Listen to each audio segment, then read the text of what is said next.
আসসালামু আলাইকুম everyone, welcome back to my channel Saima's lifestyle. আশা করি আপনারা সবাই ভালো আছেন। আজ আমি আপনাদের নিয়ে এসেছি নারায়ণগঞ্জের শেখ রাসেল পার্কে। সকালের এই নির্মল পরিবেশ, সবুজ গাছপালা আর শান্ত প্রকৃতি সত্যিই মনকে প্রশান্ত করে দেয়। দিনের শুরুটা যদি সুন্দর হয় তাহলে পুরো দিনটাই অনেক ভালো কাটে। তাই আজ সকালবেলা আমি বের হয়েছি একটু মর্নিং ওয়াক করার জন্য। চারপাশের পাখির ডাক, ঠান্ডা বাতাস আর সবুজের সমারোহ সব মিলিয়ে পরিবেশটা ছিল অসাধারণ। আশা করি ভিডিওর মাধ্যমে আপনারাও সেই সুন্দর অনুভূতিটির কিছুটা হলেও উপভোগ করতে পারবেন।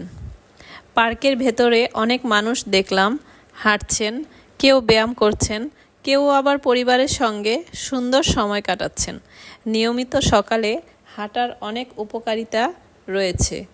এটি শরীরকে সুস্থ রাখে, মনকে সতেজ করে, মানসিক চাপ কমাতে সাহায্য করে এবং সারাদিন কাজ করার জন্য শক্তি দেয়। এই ভিডিওর একটি অংশে আপনারা আমাকে হাঁটতে দেখেছেন। আমি চেষ্টা করছি আপনাদের সঙ্গে এই সুন্দর মুহূর্তগুলো ভাগ করে নিতে। আমার বিশ্বাস ছোট ছোট ভালো অভ্যাসই আমাদের জীবনকে আরও সুন্দর করে তুলতে পারে। তাই যদি সম্ভব হয় প্রতিদিন অন্তত 20 থেকে 30 মিনিট হাঁটার অভ্যাস গড়ে তুলুন।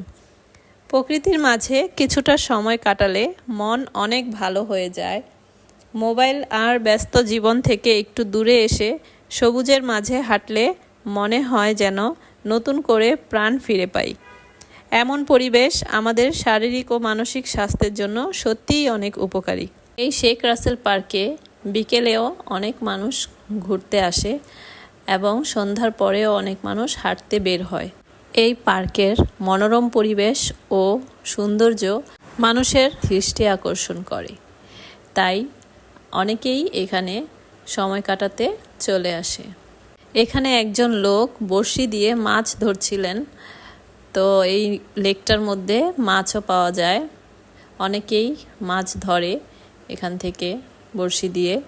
আপনাদের কাছে আমার একটি ছোট্ট অনুরোধ, ভিডিওটা যদি ভালো লাগে তাহলে অবশ্যই লাইক করবেন, আপনার মূল্যবান মতামত কমেন্টে জানাবেন, আর আমার চ্যানেলে নতুন হয়ে থাকলে অবশ্যই সাবস্ক্রাইব করে পাশে থাকা বেল আইকনটি অন করে রাখবেন, তাহলে আমার পরবর্তী ভিডিওগুলো সবার আগে দেখতে পারবেন।